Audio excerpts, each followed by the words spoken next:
So hi, one of the Good Noise Podcasts. I'm Shane, I'm Glory. and we're here with, Jay from Crywank. and we're gonna ask him some questions today. I'm gonna start. So before the pandemic hit, you guys were going to go on a farewell tour, and then you dropped an album. So can you tell us, like, kind of what happened here? Is the tour still gonna happen? Is the band dead after this record? So, for a long time, pretty much all the way through 2019, we were planning on ending the band. It was getting more and more tense between me and the drummer because we didn't really see anyone else. We were just constantly touring, just the pair of us.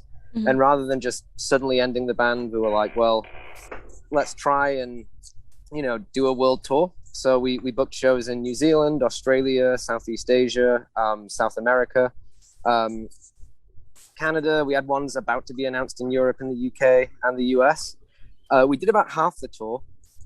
And then when we got to Canada for the second time, because we did the East Coast first and then the West Coast, the pandemic happened and it got, Anyway, during this period of time, in between the tour in January, we recorded our final album, which was Fist Me Till Your Hand Comes Out My Mouth, which was essentially about why we were breaking up and us both singing on it and blah, blah, blah, blah, blah. And then, the pandemic happened. So all the US dates and European dates and UK dates kind of got thrown away. So we do plan in 2022 on finishing all the dates and probably doing Canada again, as well, as those shows were during the beginning of COVID. Yeah. It is a plan, but it's not planned at any point this year. Okay, all right. Awesome. Sounds good. So speaking of that album, congratulations on that dropping. How do you feel about the response to it so far? The newest album. Yes. That was a weird one because it was never planned. Obviously, I just said we released our final album. And then literally a month ago in a day, my house for me and my partner had a house fire. And I burnt my foot.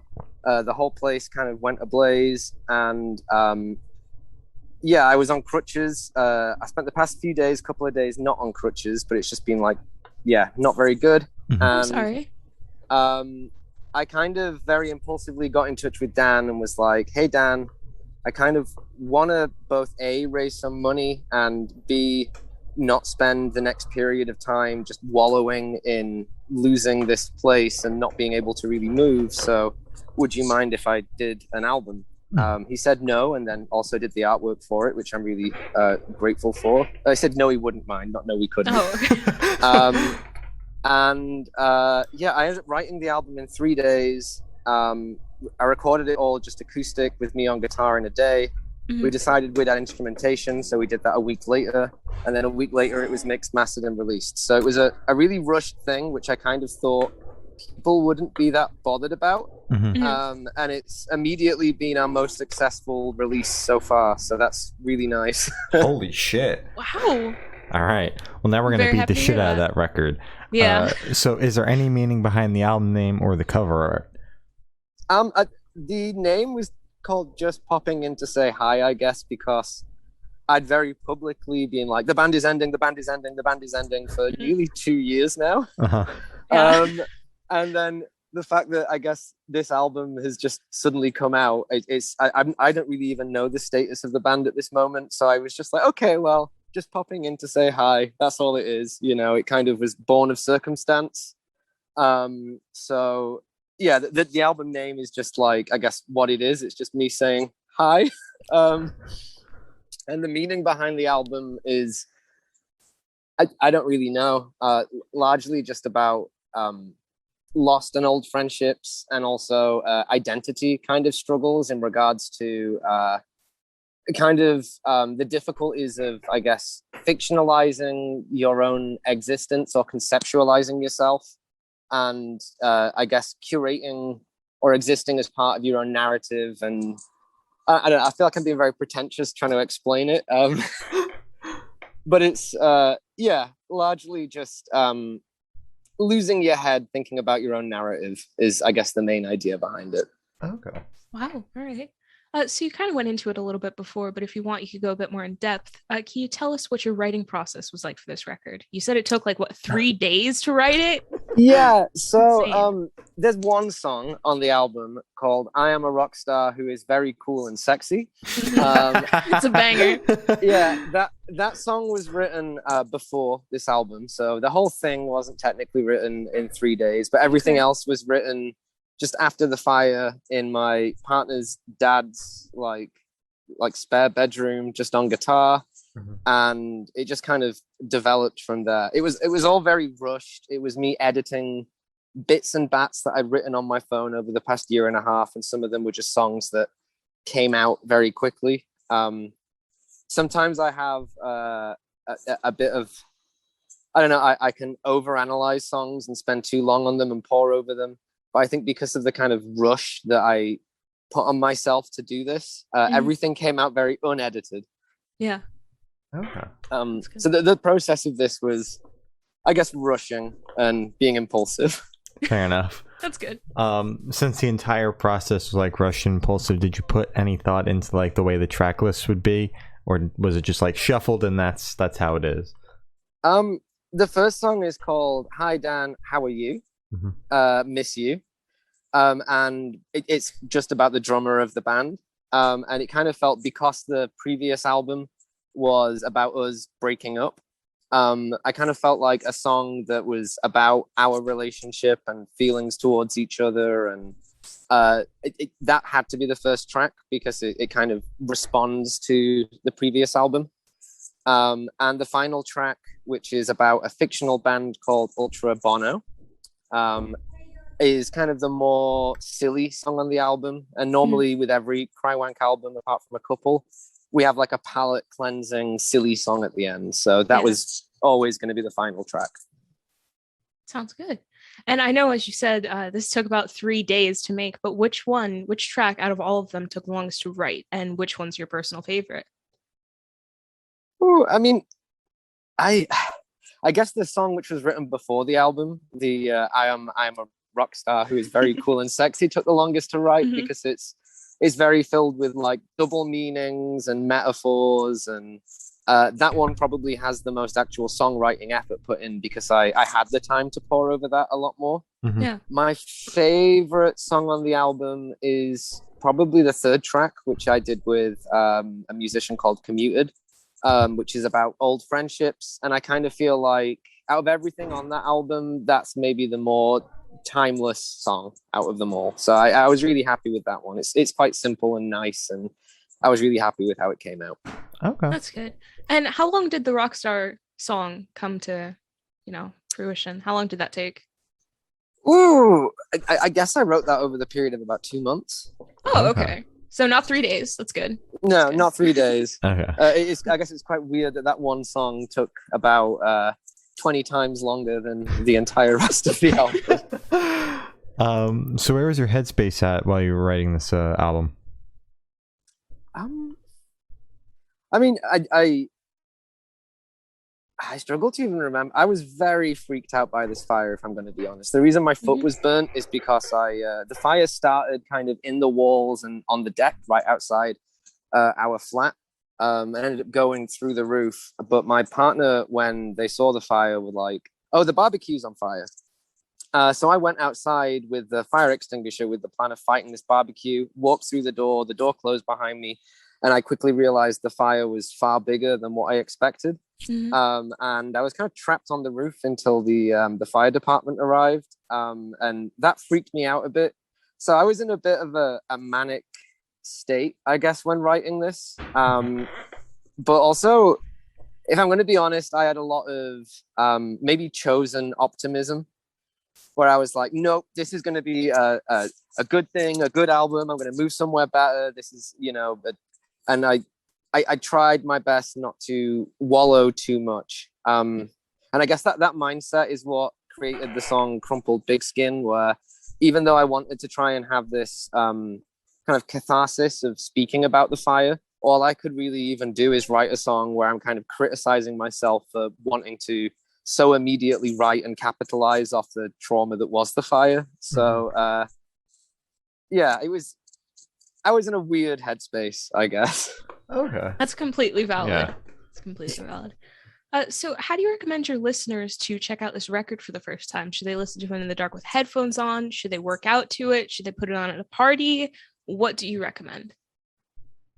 I always think headphones, paying attention to the lyrics is the best way, or if not that way, if you're having a drive by yourself, that's sometimes a nice way. I'm not sure it's the kind of, oh, we're having a party, let's put on the new Crywank release and chill to it. I think most of the stuff is best kind of absorbed by yourself.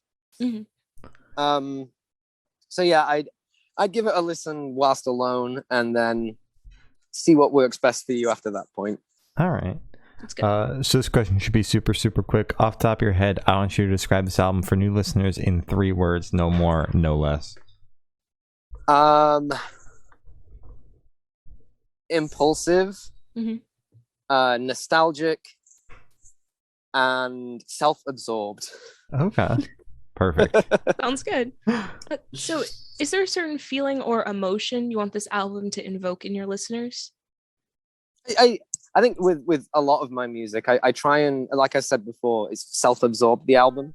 I try and put a lot of kind of inward criticism in the hopes that what I create will help people do that with themselves and set them on thought paths which are hopefully helpful and don't just make people feel worse. But I want my music to make people think, not in like a way where it's like politically challenging or anything like that, but just make people think about their own kind of, I guess, modes of thought.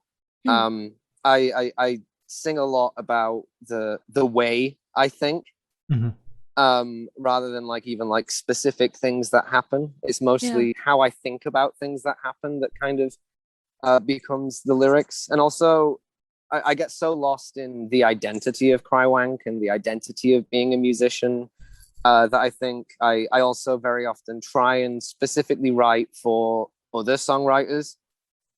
So I'd hope that there's some catharsis in my music for other people who create songs.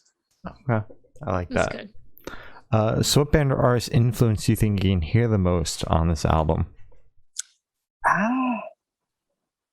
Crikey. I mean, the musician Commuted, who I mentioned earlier, he did like added synths a week after I recorded everything on guitar. So I feel like he's directly influeing within it.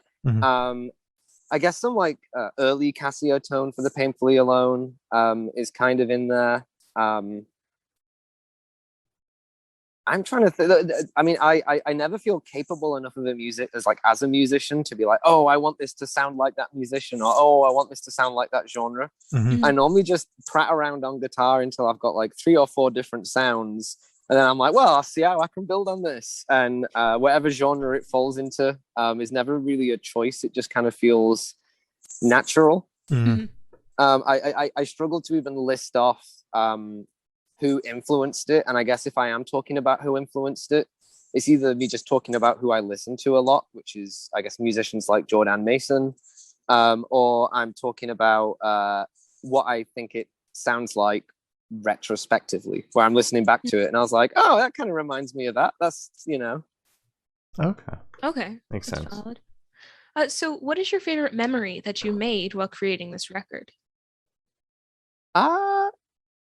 I mean, God, it was it was so fast. So I mean, as I previously mentioned, it was involved with Commuted, helped on the album, and Guard Petal, who's a new musician who I've known for years, while she's been like playing bass in different bands and things like that, who we've toured with. She's done a solo music recently, and they were involved in the album. And the person who produced it is one of my best friends, Colin. And it's the first album he's ever like fully produced and been released.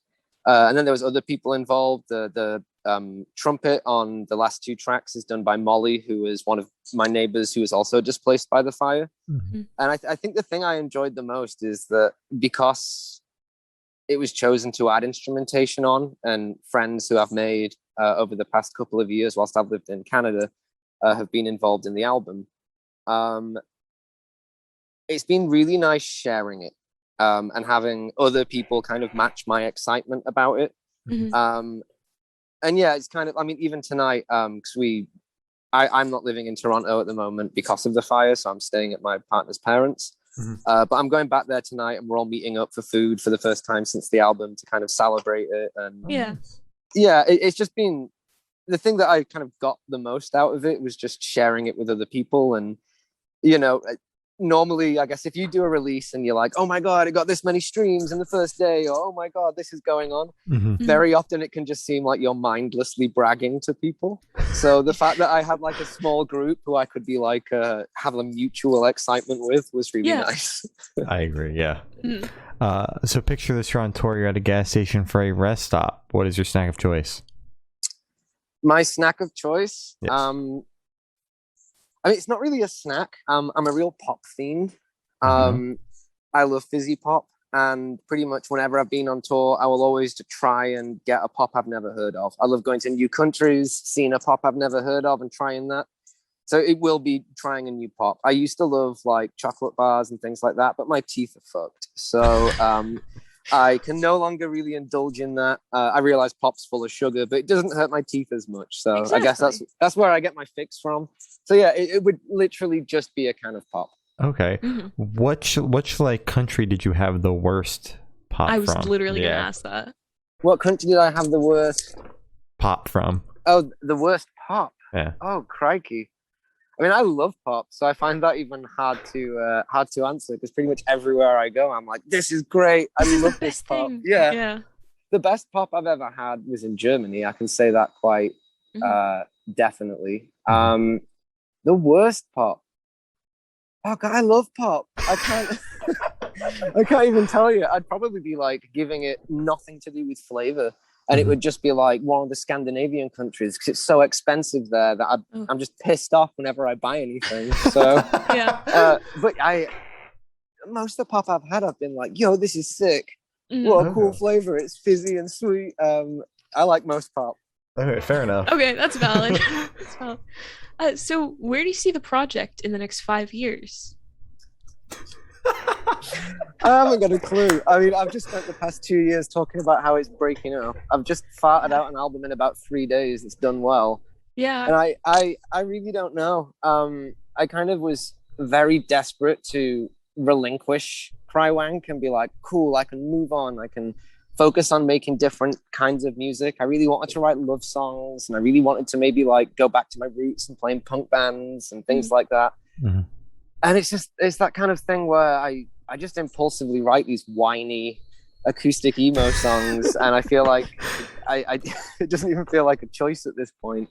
So I don't know. I'd like to say, oh, this is it. We're going to do a tour and end. But at this point, it would feel kind of like a performance and a lie to even say that. I don't even. You accidentally muted yourself. Yeah. Sorry, I'm really bad at phones. Really bad. Okay. Sorry. You're good. Can you finish like that last half of that sentence? I'm trying to remember what I was even saying. Crikey. Hopefully I will tour less, and maybe I will rush out a few more albums in the future. I don't know. I can't make any promises. The one goal I have the two goals I have with Crywank are to finish this tour and to do a Christmas song. Those are the only two things I want to do. Okay. Ooh, would you be making like an original Christmas song, or is this yeah. Okay. I want to do an original Christmas song. Okay. That's always been a goal. In my head, I'm like, if I do it right, maybe in like 40 years, it can be that About a Boy kind of thing where I'm just living off the streams, off this one Christmas song that I wrote. So. All right. Do you think that like having this downtime of almost 2 years now, not like having to tour or anything, do you think it like changed your perspective on how you feel about the project at all? And like wanting to end it, since it seemed like you were so adamant beforehand, like getting the tour out of the way and just ending it. I mean, it was really bad for my mental health. But I kind of, looking back, I kind of feel like maybe not living anywhere and being a couch surfing musician so that we could do as many tours as we possibly could was kind of the thing that was bad for my mental health. And the fact that my entire life was shared with one person, and the pair of us had to like sacrifice a lot of other elements of our life, and we kind of became each other's mutual punching bags. And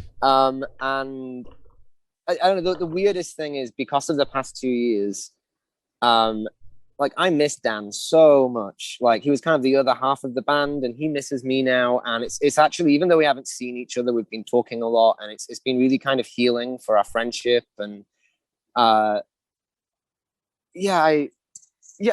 guess my feelings have changed about it. It's been nice having stability for the first time, and it's been nice having my best friend being someone who we can have a phone call and just talk about music or books we're reading, and it not be like, oh my God, we're arguing about all these logistics about where we're going next or what we're doing next, or, you know, and the dynamic of, you know, me kind of always being the bossy one over Dan because I was the one booking the tours and kind of very much so in control. That power dynamics managed to shift to a more equal level. So that's been really nice.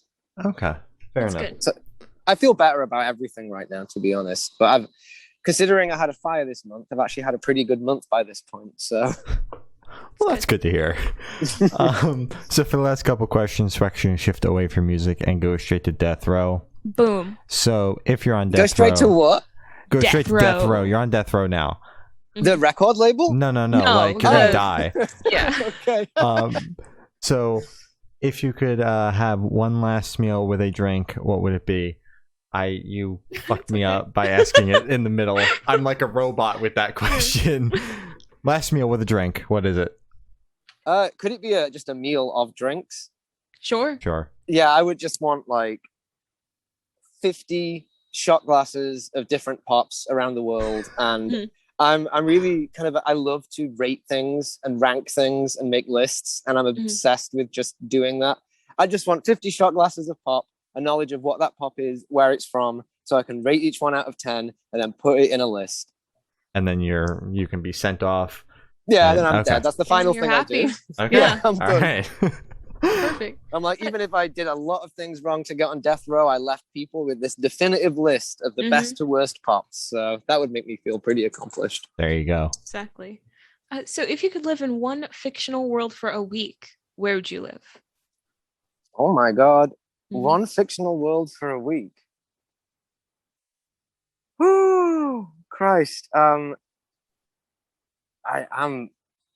drawing blanks. I'm so sorry. I would. Okay. I don't even know how much of a fictional world it is, and this probably sounds really nerdy and stupid, but I would love to somehow be involved with. It's kind of set in the real world, but just with like the channeling techniques and the courtroom stuff.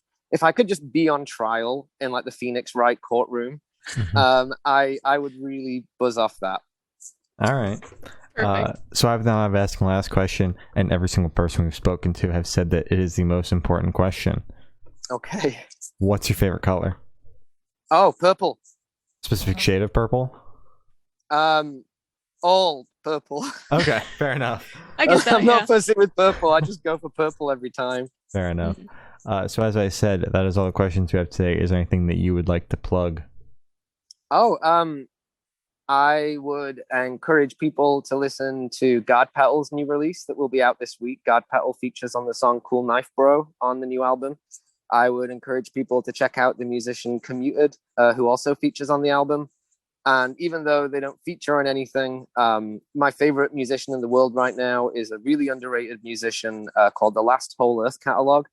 I think he's wildly talented, super prolific. Everything he makes is outstanding. And I just encourage people to listen to that. All right. Well, thank you for now. This has been Jay from Crywank, and we have been the Good Noise Podcast.